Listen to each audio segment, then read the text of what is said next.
नमस्कार, मैं हूं भूपेंद्र रावत और आप सब देश के करोड़ों लोगों ने देखा कि किस तरीके से ईद के दिन देश में संघ प्रमुख मोहन भागवत ने असम में एनआरसी और सीएए के पक्ष में वकालत की। न केवल वकालत की बल्कि एक बड़ा गंभीर आरोप लगाया कि मुसलमानों ने 1930 में अपनी आबादी बेतासा बढ़ाई है। यह संयोग है कि प्रयोग है कि ईद के दिन एनआरसी और सीएए के पक्ष में बोलने वाले संघ प्रमुख, इससे पहले आपने देखा 2 जुलाई को जिस दिन फ्रांस ने न्यायिक जांच का गठन करके न्यायिक जांच शुरू की थी राफेल में दलाली को लेकर के, ठीक उसी दिन वही मोहन भागवत संघ प्रमुख ऐलान करते हैं कि वो 4 जुलाई को गाजियाबाद में आरएसएस से जुड़े मुस्लिम मंच को संबोधित करेंगे। उस दिन वो संबोधित करते हुए क्या कहते हैं? मोहन भागवत दावा करते हैं पूरे भारत में सबका डीएनए एक है। और यही नहीं, तब मोहन भागवत दावा कर रहे थे कि हमारे देश में मुसलमानों को देश से जाने की बात करने वाले हिंदू नहीं हो सकते हैं। जो गाय पूजनीय चीज हो सकती है कि गाय के नाम पर हत्या करने वाले हिंदू नहीं हो सकते हैं, वही मोहन भागवत। इससे पहले भी मोहन भागवत प्रकट हुए थे। मैं जिक्र कर रहा हूं मई का। 14 मई को दैनिक भास्कर के पत्रकारों की एक बड़ी टीम ने जो गंगा में कोरोना महामारी में अंतिम संस्कार के बगैर जो हिंदुओं की हजारों लाशें नदी में तैर रहे थे, जिन्हें चील कौवे कुत्ते खा रहे थे, मछलियां खा रही थी, 1140 किलोमीटर की गंगा की यात्रा करके 2000 शवों की जो गणना थी वो उजागर की थी और दैनिक भास्कर ने प्रमुखता से इसको प्रकाशित किया था। यही नहीं, आप सब लोगों ने देखा कि कुंभ का आयोजन कोरोना महामारी के बीच में करने पर, और जो पूरे देश भर के 90 लाख लोग कोरोना महामारी की दूसरी लहर के बीच में हरिद्वार में डुबकी लगाने में शामिल हुए थे, तो मैं बताना चाहता हूं गुरुकुल कांगड़ी विश्वविद्यालय के सूक्ष्म जीव के प्रोफेसर वैज्ञानिक रमेश चंद्र दुबे ने दावा किया था, अपने शोध में यह बात उजागर की कि पानी में कोरोना का वायरस लंबी अवधि तक जिंदा रहता है। तब भी मोहन भागवत संघ प्रमुख अवतरित हुए थे और मोहन भागवत ने कहा ये टीवी और अखबारों में जो आपके जानकारों की 5-10 लोगों की जान चली गई है कोरोना महामारी से, इससे विचलित होने का, भयभीत होने का जरूरत नहीं है।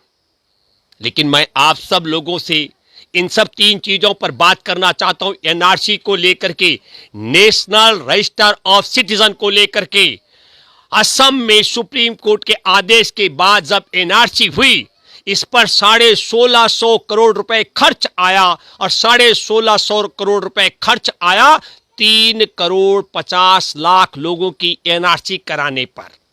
हमारे देश के अंदर आपने देखा कोरोना महामारी में लोगों की जांच कराने के लिए सरकार के पास जांच किट के लिए पैसा नहीं था। हमारे देश के कोरोना में जान गंवाने वाले जो एम्बुलेंस के माध्यम से हॉस्पिटल पहुंचना चाहते थे, उनको हॉस्पिटल पहुंचाने के लिए एम्बुलेंस उपलब्ध नहीं थी आर्थिक कमी के कारण।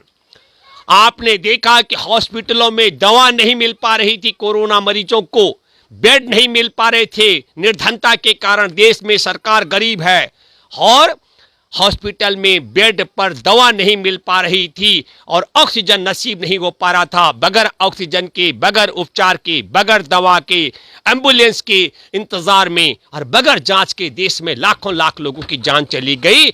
ऐसे निर्धन देश में मात्र 3.5 करोड़ की आबादी का एनआरसी कराने के लिए 1650 करोड़ रुपए का खर्च आने के बावजूद भी एनआरसी कराने के लिए सुप्रीम कोर्ट का दरवाजा खटखटाने वाले भी खुश नहीं हैं। जो एनआरसी के पक्षधर थे वो भी खुश नहीं है, जो एनआरसी के विरोध में थे वो भी खुश नहीं है। आज भी असम के अंदर 19,06,657 लोग जो एनआरसी से बाहर रह गए हैं, उनमें आधी आबादी हिंदुओं की भी है। यह कह देना कि हमारे देश के अंदर नेशनल रजिस्टर ऑफ सिटीजन के तहत सिर्फ मुसलमानों को, सिखों को, ईसाई, बौद्ध, जैनों को ही परेशानी होगी, यह सोचना भी गलत है। मैं आपको बताना चाहता हूं कि उत्तर प्रदेश और बिहार से जो पीढ़ियों दर पहले असम चले गए थे, जिनके पास उनके पास 1951 की एनआरसी नहीं थी, उनके पास वहां पर मतदाता सूची जो मांगी गई 24 मार्च 1971 की, वो सूची उनके पास नहीं थी, जमीन के कागजात के रिकॉर्ड उनके पास नहीं थे, नागरिकता प्रमाण पत्र उनके पास नहीं था, अस्थायी नागरिकता प्रमाण पत्र उनके पास नहीं थे, सरकार द्वारा जारी किए गए लाइसेंस उनके पास नहीं थे, बैंक या पोस्ट ऑफिस में उनके इतने पुराने खाते नहीं थे, जन्म प्रमाण पत्र उनके पास उपलब्ध नहीं थे, राज्य में शैक्षणिक बोर्ड से लेकर के या विश्वविद्यालय के प्रमाण पत्र उनके पास नहीं थे, और उनके पास जमीन के भी रिकॉर्ड नहीं थे, पासपोर्ट नहीं था। इन सब चीजों के कारण जो लोग वंचित रह गए।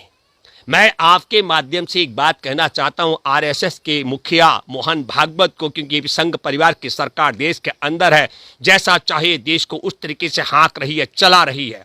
लेकिन मैं जरा जानना चाहता हूं, हमारे देश के अंदर करोड़ों लोग हैं जो भूमिहीन है, जिनके पास जमीन नहीं है, और जिन दस्तावेजों का मैं जिक्र कर रहा हूं ये भी उनके पास उपलब्ध है, इसकी कोई गारंटी नहीं है। हमारे देश में करोड़ों की आबादी है जो घुमंतु जाति के लोग हैं, आज यहां कल वहां, उनके पास भी शायद ऐसे दस्तावेज न हो। और हमारे देश में 2 करोड़ से ज्यादा आबादी है जो बेघर है, भूमिहीन है, तमाम उनके पास कुछ है नहीं। वो ऐसे लोग कहां से और कैसे अपनी नागरिकता को सिद्ध करेंगे? मैं आपको बताना चाहता हूं, इस पूरे खेल को आपको समझना पड़ेगा। जब सरकार की असफलता के कारण लोग कोरोना में बगैर जांच के, बगैर दवा के, बगैर उपचार के, बगैर ऑक्सीजन के लाखों लाख लोग मर गए, तब मोहन भागवत अवतरित होते हैं।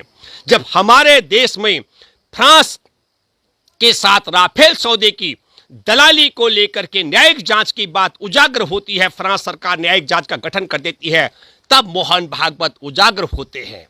और अब जब हमारे देश में बहुत बड़े बड़े मुद्दों पर चर्चा होनी चाहिए, चर्चा का विषय मैं बार बार कहता रहा हूं, चर्चा होनी चाहिए कि हमारे देश में जब दूसरी लहर दस्तक दे रही थी तो नरेंद्र मोदी की सरकार ने हमारे देश के नागरिकों की प्राण वायु ऑक्सीजन 9,500 मीट्रिक टन विदेशों को क्यों बेची? हमारे देश में प्रधानमंत्री राहत कोष की जगह पीएम केयर का गठन करके अरबों अरब रुपए उसमें जमा किया गया, लेकिन देशवासियों को न कोरोना की जांच कराई गई, न देशवासियों को हॉस्पिटल तक पहुंचने के लिए एम्बुलेंस उपलब्ध कराई गई, न देशवासियों को हॉस्पिटल पहुंचने पर बेड उपलब्ध कराए गए, और न देशवासियों को हॉस्पिटलों में और घरों में क्वारंटीन रहते हुए ऑक्सीजन उपलब्ध कराई गई। और अब तो संसद में भी कह दिया है कि ऑक्सीजन की कमी से कोई नहीं मरा है। तो मेरे दोस्तों, जिन अहम मुद्दों पर सवाल होना चाहिए, दूसरा अहम सवाल ये कि क्या कारण है कि हमारे देश का भूगोल चीन ने बदल दिया है, पूरा कब्जा कर लिया उसने डोकलाम से लेकर के। आपको बताता हूं, अरुणाचल के भाजपा के सांसद ने संसद के अंदर दावा किया था कि चीन ने बहुत बड़े भूभाग पर कब्जा कर लिया। मैं संसद में इसलिए इस बात को रख रहा हूं ताकि आने वाली पीढ़ियां कभी मेरे नाम पर थूकना ना शुरू कर दे कि मैंने ये बात संसद के अंदर नहीं उठाई है। सवाल उठना चाहिए था कि ऐन कोरोना काल के बीच में 3 काले कृषि कानूनों को ला करके देश के खेती किसानी और देश की व्यवस्था को चौपट करने का षड्यंत्र क्यों किया गया। और आपको बताना चाहता हूं, चर्चा होनी चाहिए कि प्रधानमंत्री ने संसद में वादा किया था कि एमएसपी थी, एमएसपी और एमएसपी रहेगी, लेकिन देश के किसानों को यह सब नहीं मिल पा रहा है। मैं आप सब लोगों से कहना चाहता हूं कि एनआरसी और सीए के मामले को आगे बढ़ा करके, क्योंकि अब इनके हाथ से तमाम बाजी निकल चुकी है। अब इनको एक बात समझ आ गई कि जिस प्रकार हजारों हजार हिंदुओं का अंतिम संस्कार के बगैर उनके परिजनों के शवों को चील कवर कुत्ते खा रहे थे, उनका वोट इनको मिल पाना संभव नहीं है। जिस तरीके से संसद के अंदर सरेआम नरेंद्र मोदी की सरकार ने दावा कर दिया है कि ऑक्सीजन के बगैर कोई जान नहीं गई है देश के नागरिकों की, इससे भी बड़ी छिछालेदारी मोदी सरकार की होने वाली है। और आखिरकार ये उत्तर प्रदेश और उत्तराखंड और तमाम जिन राज्यों में चुनाव की तैयारी होने वाली है, वहां फिर हिंदू मुसलमान कराने के लिए एनआरसी और सीए की बातें उठा रहे हैं। मैं आप लोगों से कहना चाहता हूं कि जो सरकार कह रही है कि हम सीए इसलिए ला रहे हैं कि ताकि बांग्लादेश में, पाकिस्तान में, अफगानिस्तान में जो गैर मुसलमान हैं उनको हम इंसाफ दिला सके अगर उनसे अत्याचार हो रहा हो। जरा हम सब जानना चाहते हैं, पूछना चाहते हैं नरेंद्र मोदी और संघ परिवार के मुखिया मोहन भागवत से। मोहन भागवत, आप बताइए कि जो चील कौवे कुत्ते जिनके लाशों को नदियों में खा रहे थे और नदी किनारे जो कब्र बने हुए रेत में उनमें से निकालकर कुत्ते और जंगली जानवर खा रहे थे, ये बताइए कि क्या ये पाकिस्तान की घटना है कि अफगानिस्तान के, बांग्लादेश की या संघ परिवार के राज में ऐसी घटना घटी है? मेरे दोस्तों, इन लोगों ने, और यही नहीं, सबसे बड़ा अहम मुद्दा यह भी है कि 50 लाख के करीब हमारे देश में जिन कोरोना के कारण जिन लोगों की जान चली गई उनके परिजनों को जो 4-4 लाख रुपए दिया जाना चाहिए कानूनी तौर पर, मोदी सरकार उससे भी आनाकानी कर रही है। और दुख और अफसोस की बात है कि सुप्रीम कोर्ट के में बैठे न्यायाधीश भी कह रहे हैं कि हम सरकार के ऊपर छोड़ते हैं कि सरकार किस तरीके का देगी। हमारे देश के अंदर 2005 में आपदा प्रबंधन की अधिनियम की धारा 12 के तहत बड़ा साफ है कि महामारी में जान गंवाने वाले के परिवारों को 4-4 लाख रुपए दिया जाएगा। इन सब चीजों से ध्यान भटकाने का षड्यंत्र किया जा रहा है। मैं फिर कहना चाहता हूं कि जब 3.5 करोड़ लोगों की आबादी पर एनआरसी के लिए 1600 करोड़ रुपए खर्च हो, 52,000 कर्मचारी उसमें काम करें, तो कल्पना कीजिए कि 139 करोड़ की आबादी की एनआरसी पर कितना खर्च देश को उठाना पड़ेगा, जहां भारत में न लोगों को टीका लगा पा रही है सरकार, न दवा दे पा रही है, न उपचार के लिए बेड दे पा रही है, न कोरोना की जांच करा पाई है, और जो करोड़ों करोड़ लोगों की जिनकी रोजी रोटी छीन चुकी है उनको आर्थिक मदद भी नहीं पहुंचा पा रही। हालांकि आपने देखा होगा कोरोना की पहली लहर में सरकार ने 20,000 करोड़ रुपए का आवंटन किया था। एक एक परिवार को यदि ईमानदारी के साथ में मोदी सरकार पैसा का वितरण करती तो 80-80 हजार रुपए से ज्यादा एक एक परिवार को आर्थिक राहत हमारे देश में के नागरिकों को मिलने वाली थी। वो 80-80 हजार रुपए की जगह सरकार कुछ राशन दे करके मामले की इतिश्री कर रही है। और फिर मैं कहना चाहता हूं कि इस कोरोना महामारी के बीच में 3 गुना कीमत पर पेट्रोल और डीजल और गैस सिलेंडर बेचा जा रहा है, तब इन साहब अहम सवालों पर सवाल होना था। मैं फिर कहना चाहता हूं कि हमारे देश में आपने देखा होगा जिस समय ज्वलंत सवाल है उसी समय हमारे देश में इजरायली कंपनी के द्वारा जो जासूसी कराई गई है उस जासूसी का भी ऐसे समय पर खुलासा हुआ है। अगर मैं ये कहूं कि मोदी सरकार संघ परिवार ये चुनौती दे रहा है कि हाँ हमने सुप्रीम कोर्ट के मुख्य न्यायाधीश रंजन गोगोई की जासूसी करा करके मनमाफिक फैसला कराया, आप देखते हैं कि आप विपक्ष क्या कर सकता है। हमने जरूर चुनाव आयुक्त कि जासूसी करा करके चुनाव आचार संहिता के उल्लंघन से नरेंद्र मोदी और अमित शाह को बचाया, देखते हैं विपक्ष क्या कर सकता है। हाँ, हमने विपक्ष के राहुल गांधी की जासूसी करा करके दोबारा से भाजपा गठबंधन को चुनाव जिता करके सरकार बनाई, देखते हैं कि विपक्ष क्या कर सकता है। और हमने भारत के 40 से ज्यादा पत्रकारों की जासूसी कराकर उन्हें गोदी मीडिया, जिसको समझते हैं गोदी मीडिया में तब्दील कराया, देखते हैं कि भारत के नागरिक क्या करते हैं, भारत के विपक्ष की दल क्या करते हैं। और हाँ, हमने देश में नौकरशाह और सरकार में शामिल कुछ मंत्रियों की भी जासूसी कराई है, देखते हैं कि वो मंत्री और संतरी क्या करते हैं। लेकिन मैं एक बात फिर कहना चाहता हूं कि इजरायली कंपनी जो जासूसी करती है वो जासूसी का उनका जो सॉफ्टवेयर है वो सिर्फ सरकार को देती है, और सरकार मोदी सरकार ने हमारे देश के अंदर सुप्रीम कोर्ट के मुख्य न्यायाधीश रह चुके रंजन गोगोई जासूसी करा करके अपनी इच्छा के मुताबिक फैसले कराए हैं, और अशोक लवासा चुनाव आयुक्त को की जासूसी करा करके नरेंद्र मोदी और अमित शाह को चुनाव आचार संहिता के अपराध से बचाया है, और राहुल गांधी की जासूसी करा करके भाजपा को सफल बनाया है, और पत्रकारों की जासूसी करा करके देश को बंधुआ मजदूर बनाया है, और देश में 3 कृषि कानून काले ला करके देश के किसानों को कंगाल, बंधुआ और देशवासियों को उपभोक्ताओं को लूटने के लिए कानून लाया गया, और एमएसपी की गारंटी न देने का भी यह काम कर रहे हैं। और हमारे देश में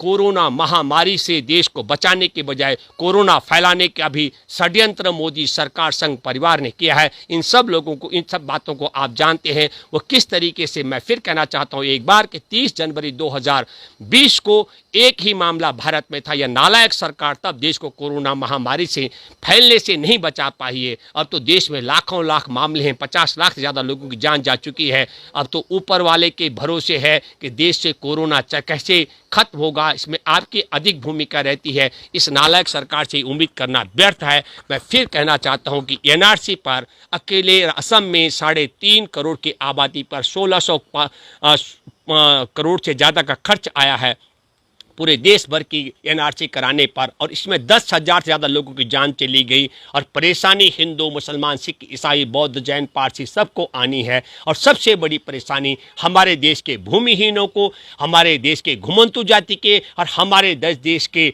बेघर लोगों को आने वाली है, जिनकी संख्या करोड़ों करोड़ की है। उन सब से मैं अपील करता हूँ कि देश में संघ परिवार के इस षड्यंत्र से जो आप हमारे देश के लोगों को जो रोजी रोटी, जो नारा था इनका, सबको 15-15 लाख रुपए देंगे, सबके अच्छे दिन लाएंगे, हर साल 2-2 करोड़ को रोजगार देंगे, किसानों को लाभकारी मूल्य देंगे, इन सब में असफल नहीं। और कहा था कि हम चीन और पाकिस्तान को लाल आंख करके डराएंगे। पहली बार आजादी के 7 दशक बाद हुआ।